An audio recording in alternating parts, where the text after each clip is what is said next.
Hoje é quarta-feira, dia 21, e esse é o nosso terceiro editorial do dia. Literalmente, o Supremo Tribunal Federal ficou enfurecido contra o Procurador-Geral da República, o Paulo Gonet. E essa matéria que eu trago agora é da Folha de São Paulo. Mas qual o motivo dessa fúria toda contra o Paulo Gonet?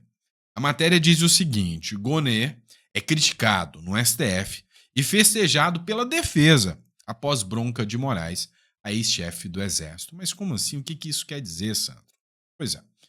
É o seguinte, essa publicação foi do Vinícius Carrion, que escreveu o seguinte: essa eu não entendi.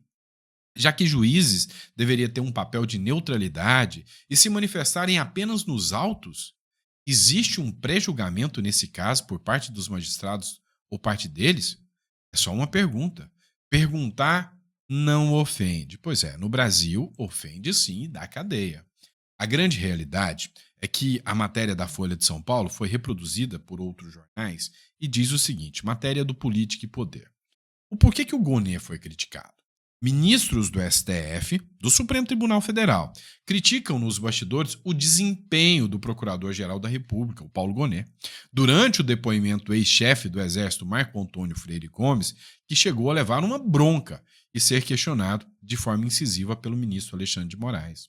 Embora não seja unânime, na corte, a avaliação de uma parte dos magistrados foi de que o Gonet não conseguiu se contrapor à versão considerada mais amena do golpismo apresentado por Freire Gomes na segunda-feira ao Supremo Tribunal Federal. Vamos resumir isso aqui para você? Na visão do Supremo Tribunal Federal, na torcida do Supremo Tribunal Federal, e estava, ao lado, óbvio, da acusação, se bem que o próprio Supremo atuou quase que como acusação, eles viram que a atuação do Paulo Gonet não chegou nem perto da atuação da defesa. A defesa fez um trabalho tão brilhante ao ponto, de extrair informações preciosas para mostrar que aquele tal plano de golpe parece mais um teatrinho mal feito. Defesas, como a do Jeffrey Chikine e de outros advogados, mostraram uma vez por todas, que não era bem da forma que eles estavam criando aquela narrativa. Tanto é que dos 12 que foram denunciados ontem, 2 ficou tão gritante, mas tão escancarado, que tiveram que ser absolvidos. Então, a raiva dos ministros do STF aqui foi que o Gonet não está facilitando para eles condenarem o Bolsonaro. Não pode ser assim. Numa democracia, numa justiça imparcial, isso nunca, mas absolutamente nunca aconteceria. Agora, perguntar não ofende. Você acha que os juízes torcerem para o Ministério Público acusar é ser imparcial? Diz para mim, sim ou não. Pessoal, como vocês pediram, a gente está fazendo os vídeos aqui corridos, tá? Então a gente já está entrando e partindo de matéria do início ao final, sem aquela introdução que eu explicava sobre o que eu ia falar, da forma que vocês pediram, nos últimos comentários do último vídeo. Mas só num vídeo não dá para saber. Continua colocando comentários. Vocês preferem desse jeito? Começo já direto com a matéria. Ou vocês preferem aquela introdução de matérias onde eu vou falando, vou explicar primeiro o que eu vou falar para depois trazer as matérias. Aqui quem manda é você. Lembra daquele programa, né?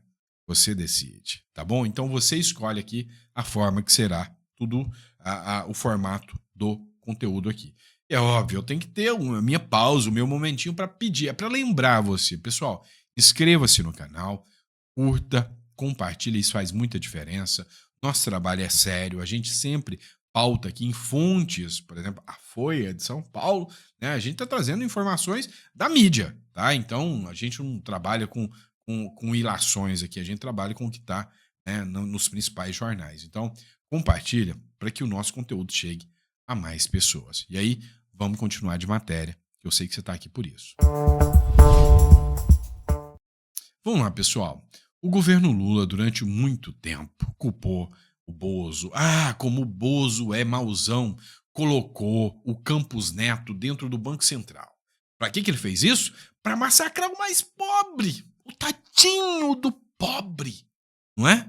Afinal, o Campos Neto, aquele canalha, indicado pelo Bolsonaro, coloca a taxa de juros lá em cima, e aí o pobre não consegue pegar um crediário nas Casas Bahia, lá na Magazine Luiza, e comprar uma geladeira com 1 milhão de prestação, ou fazer um Minha Casa Minha Dívida pagando 5 casas, né?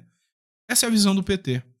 Só que aos poucos, as máscaras vêm caindo.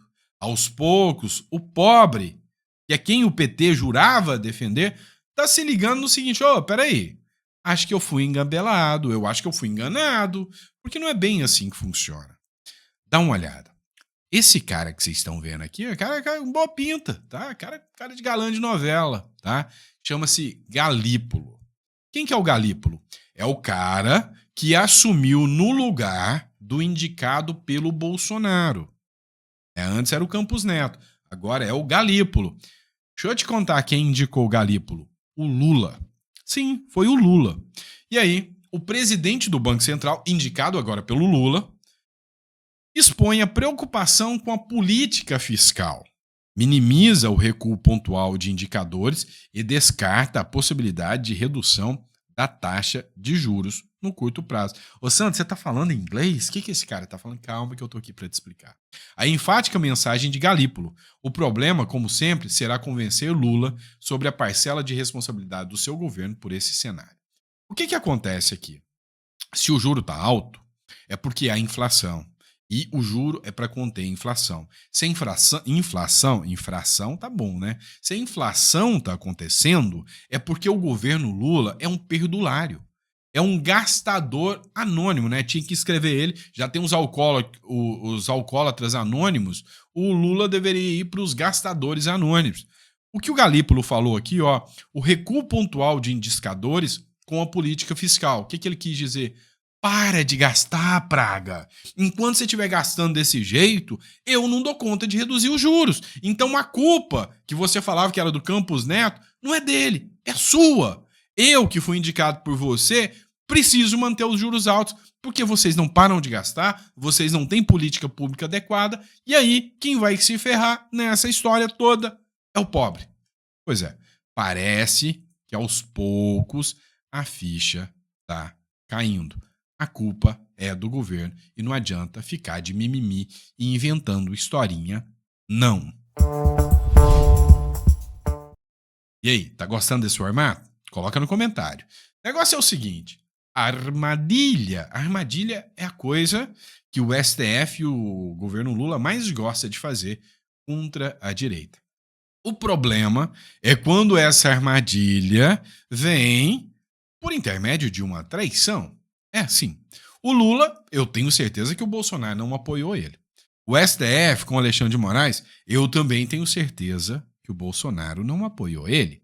Mas o Davi Alcolumbre, eu vi muita gente, muito influenciador, tentando te convencer que o Davi Alcolumbre era a melhor coisa do mundo e o Bolsonaro apoiou o Davi Alcolumbre para ser o novo presidente do Senado. Só que o apoio do Bolsonaro para o Davi Alcolumbre não serviu de nada. Nem o Davi Alcolumbre, nem o Hugo Mota tá dando a menor bola para a oposição. Está fazendo tudo de acordo com a cartilha. Hoje o Mota até anunciou que não vai colocar a votação anistia porque o STF não deixa. É eles que mandam. Mas o problema maior não é isso, né? É como essas armadilhas estão sendo implementadas. Dá uma olhada nessa matéria do Conexão Política.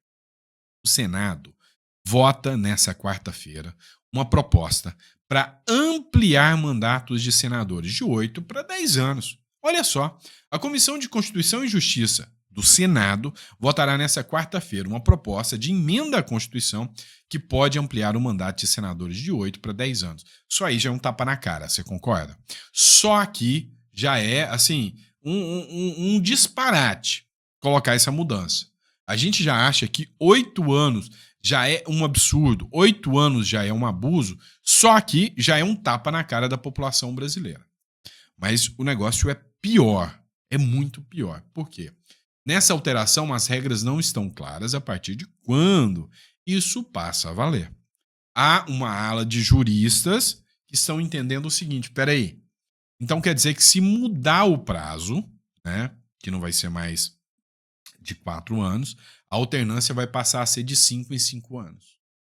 E aí, a nova regra, se aplicada, vai mostrar que o Senado será alterado em momento diferente da candidatura presidencial, porque a regra é a seguinte: nós elegemos 4 anos uma turma de senadores e 4 anos outra turma. Se passar para 10, nós vamos eleger uma agora há 5 anos e uma daqui a 5 anos. Não bate com a eleição para deputado, para presidente, não bate. A não ser que eles aumentem o mandato de todo mundo. E aí é que é pior ainda, em 2026 não tem eleição, Lula fica? Ai, ai, ai. Tô começando a ficar com medo disso. Mas a grande questão é, o medo do Supremo Tribunal Federal hoje é que se, agora em 2026, eles sabem que eles estão fracos, o povo votar em senadores de direita que assumirem um compromisso com o povo de promover o impeachment do Supremo Tribunal Federal. E aí o Alcolumbre já colocou em votação na CCJ. O Von Serran, que é um analista impecável, um cara muito bom, ele escreveu o seguinte: sim, o Senado pode votar a extensão do mandato para 10 anos, criando no Brasil algo que não existe em qualquer outro lugar do mundo, né? Senado sendo votado fora do prazo. Temos que fazer uma ameaça aos partidos que endossam isso, que caso o projeto seja votado, nunca mais terão o nosso voto. Cuidado com as palavras, tá? Cuidado com as palavras, tá bom? Tem que fazer um alerta, uma cobrança, tá bom? Pressionem os senadores, e não só eles, mas os caciques dos partidos e principalmente o Alcolumbre. Encham as redes sociais de veículos de mídia como Folha, Estado e Globo, mostrando que o brasileiro não vai aceitar esse golpe. Não deixem isso passar. E literalmente, a minha crítica aqui é só porque a gente está na mira e no holofote. Não é que ele falou nada errado, não, tá? Mas é por causa da mira e do holofote, tem que tomar muito cuidado com as palavras, nós que somos comunicadores. Mas a grande realidade dos fatos é que o golpe está aí. Cai quem quer. Você acha que eles estão querendo mudar a regra de eleição para senadores? Ou seja, não vai ser o senador do voto majoritário mais, não vai ser só o eleito pelo voto, né? Proposta do Randolph. E agora mudar para 10 anos, mudando a regra do momento da eleição. Você acha que eles estão fazendo isso à toa? Literalmente, eu sei que você sabe que isso não é à toa, não é? E aí, pessoal, vamos falar sobre a atuação do ministro do Supremo Alexandre de Moraes, que vem causando uma certa discussão, um debate jurídico democrático sobre a atuação do Supremo Tribunal Federal. Afinal, o debate democrático é aquele que eu, claro, posso criticar. Posso, como advogado, falar: opa, essa fala aqui não tá legal, não. Opa, isso aqui nós podemos criticar. E essa é a beleza. A diferença é que quando a gente critica eles, nós viramos alvos. E quando eles criticam a gente, nós viramos alvos. Isso não tá certo? Olha só, matéria da revista Oeste, juristas e políticos reagem à fala de Moraes. Gospe na Constituição. O ministro do STF disse nesta segunda-feira que não permitiria que transformassem o meu tribunal, né, meu, só meu, não põe a mão, em um circo. Pois é, o negócio é que tem muita gente já falando que isso aí já virou circo há muito tempo. Mas a grande realidade é que essa fala foi durante o discurso de um advogado. O advogado foi interrompido, foi cortado e, sabe, a OAB nem se solidarizou com isso, né? Mas outros juristas se solidarizaram, tá? Nessa matéria da Folha, que diz: Moraes repreende advogado e diz que não permitirá que se faça circo no, abre aspas, meu tribunal, fecha aspas. Nessa matéria, o André Marsiglia escreveu o seguinte: é engraçado como o STF está previsto na Constituição. É engraçado como o STF está previsto na Constituição e ela foi elaborada por parlamentares, representando o povo. Achei que o tribunal fosse nosso, do povo. Mas tem razão, ministro, não é do povo. É o povo o dono do circo, né? Ou seja, Deus, me dá uma luz aqui. Como é, né, que esse conceito de igualdade que foi criado há muito tempo, eu lembro do doutor Enéas falando: olha, hoje se criou uma deturpação tão grande da nossa Carta Magna que uns são mais iguais que outros, uns mandam mais que outros, uns se acham mais donos da res pública do que outros viajam em jatinhos, tem benefícios, lagosta. Aí é pra doer, né? Ah, meu Deus.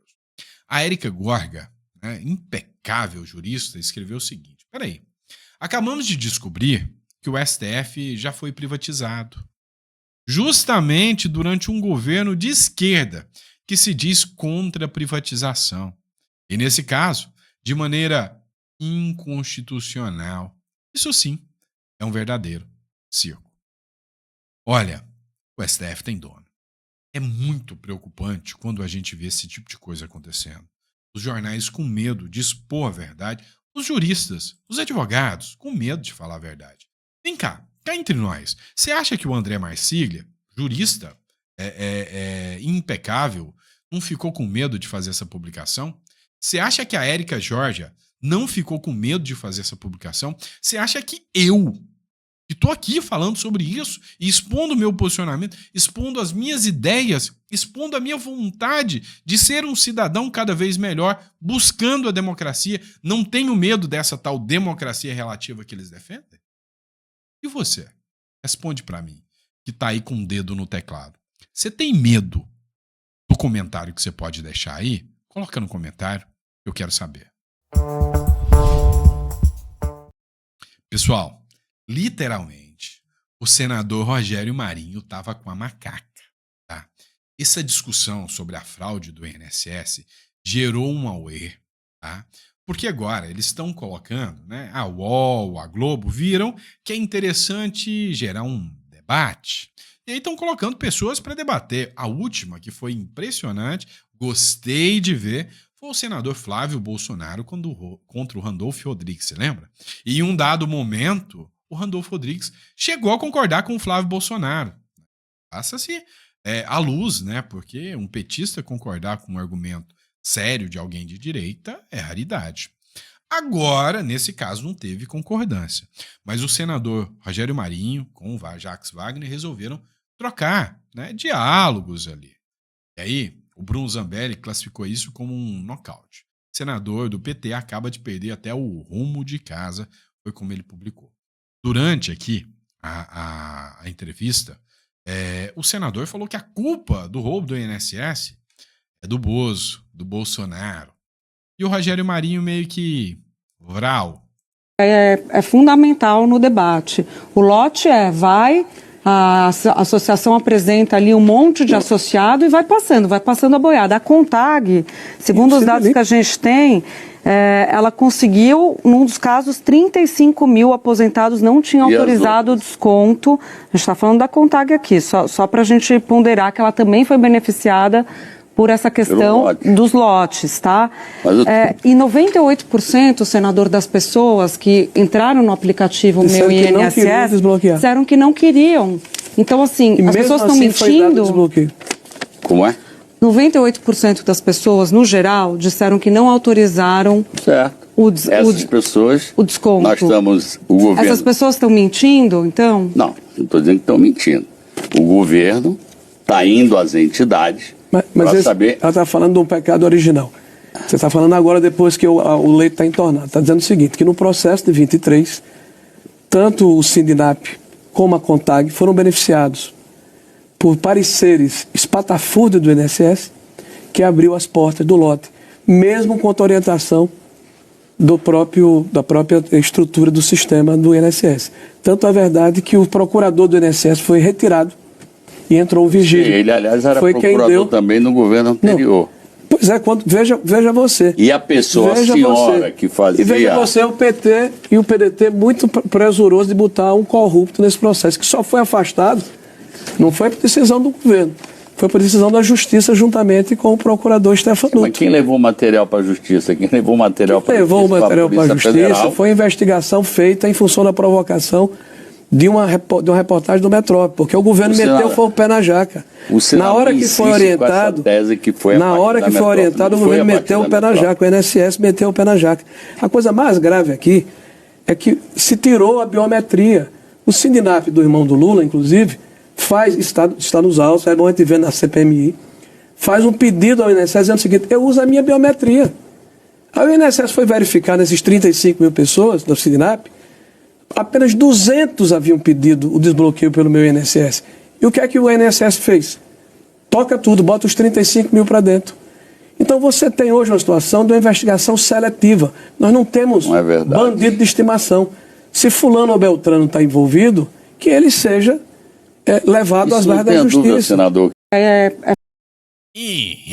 Perdeu até o caminho de casa, porque aqui estava totalmente preparado, estruturado o senador Rogério Marinho. E aí, o que você tem a dizer sobre isso? Você acredita mesmo que o Bolsonaro preparou o campo para acontecer um roubo, para fortalecer os sindicatos, e esses sindicatos, óbvio, né, foram, inclusive, o do irmão do Lula,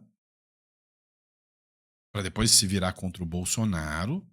E aí dá pra você acreditar que foi o Bolsonaro que preparou tudo isso? É difícil, né? Bem difícil. Você viu que nem a repórter engoliu essa aí do PT.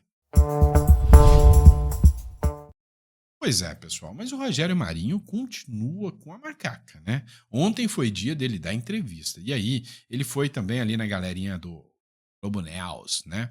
É jornalista, aquelas, assim, que não fizeram muito bem o dever de casa, resolveram também comprar a narrativa aí sobre essa questão do INSS. Afinal, a ideia deles é Bolsonaro que estava ajudando o sindicato do irmão do Lula, tá?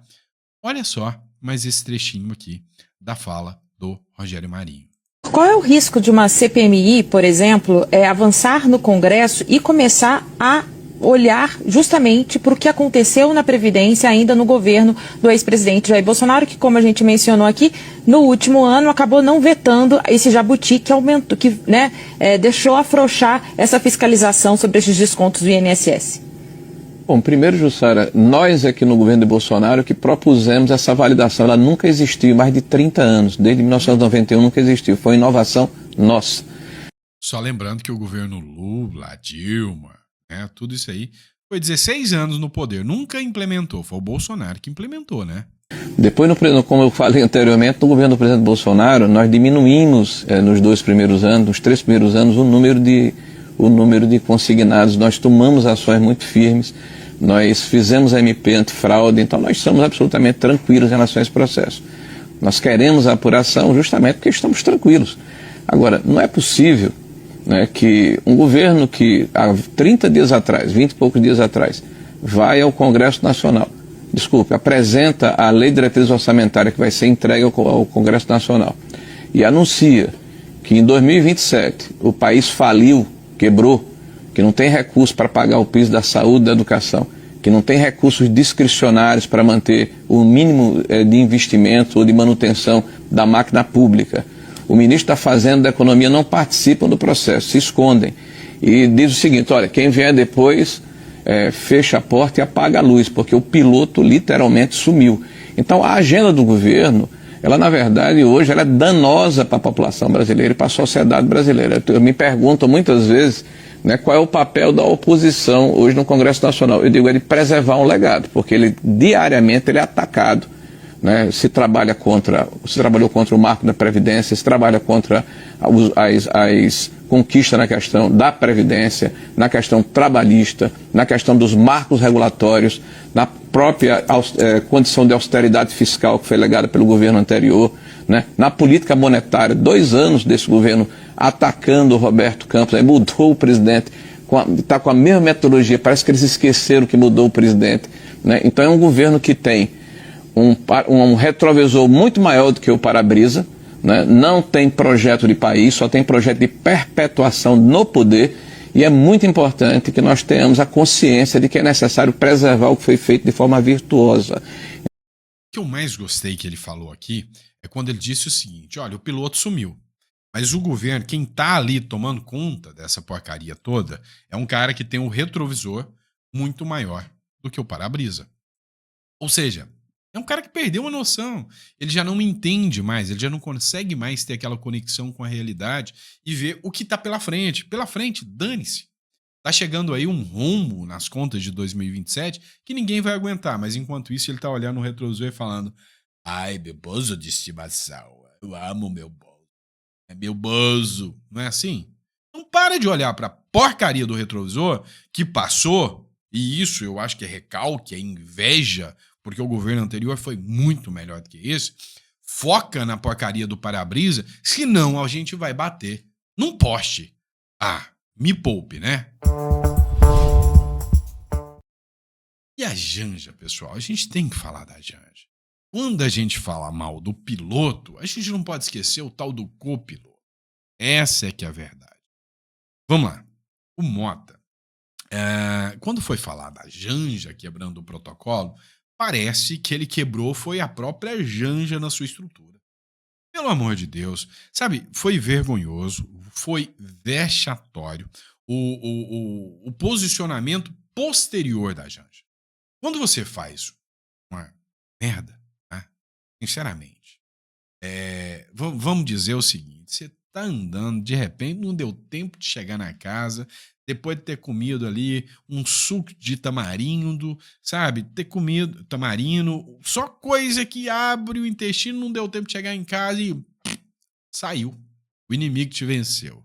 E aí você sujou a calça toda. Resumindo, você vai tentar limpar aquela sujeira toda no meio do povo, esfregar a mão ali, você vai se sujar todo de merda. É literalmente o que a Janja fez. Ela foi de frente ao Xi Jinping e quebrou o protocolo.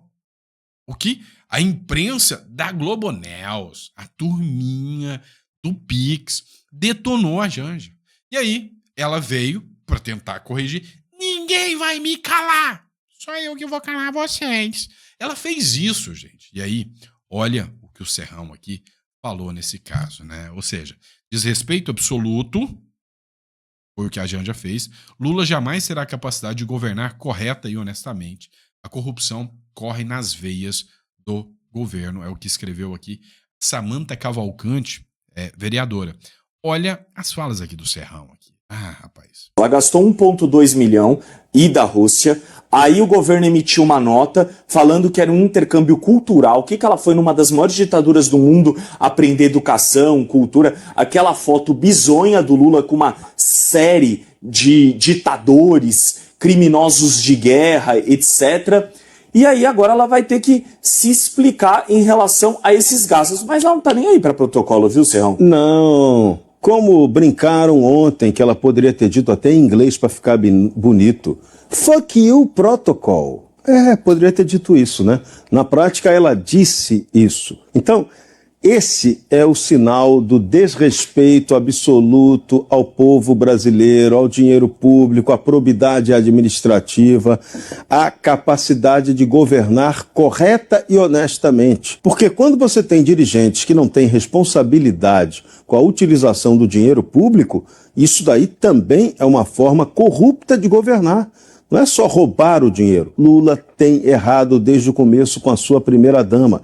Ela, logo que assumiu o governo, ela deu uma entrevista ao Fantástico da Rede Globo, avisando que ela teria protagonismo, que ela iria quebrar o protocolo. O que ela está fazendo agora não é novidade nenhuma. A mulher faz tudo o que ela quer, sem autorização de ninguém, acima da lei e da ordem do Estado brasileiro, e agora é obrigada a se acionar a Justiça Federal para ela dar explicações sobre o que está acontecendo.